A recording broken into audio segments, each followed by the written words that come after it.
ভালো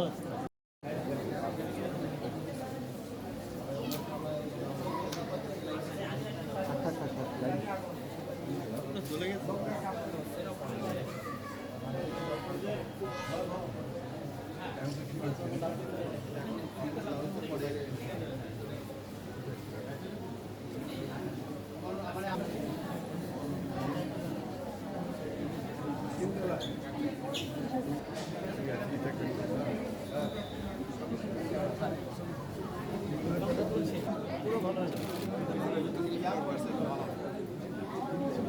আমরা আজকে আমাদের দলের পক্ষ থেকে এর আগেও এসেছি, আজকেও এসেছিলাম।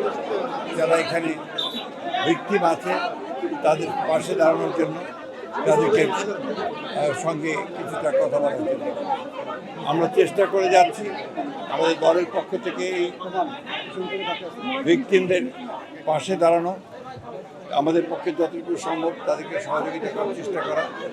আমি এই অন্তর্বর্তীকালীন সরকারের কাছেও আমরা আবেদন জানিয়েছি, আহ্বান জানিয়েছি যে প্রত্যেকটি পরিবারকে যারা শহীদ হয়েছে, আহত হয়েছে, তাদেরকে পুনর্বাসন করার জন্য, তাদের ক্ষতিপূরণ করার জন্য, এবং যারা এই হত্যাকাণ্ডের সঙ্গে জড়িত, গণহত্যার সঙ্গে জড়িত, তাদেরকে আইনের আওতায় নিয়ে এসে দৃষ্টান্তমূলক সাজা প্রদান করতে।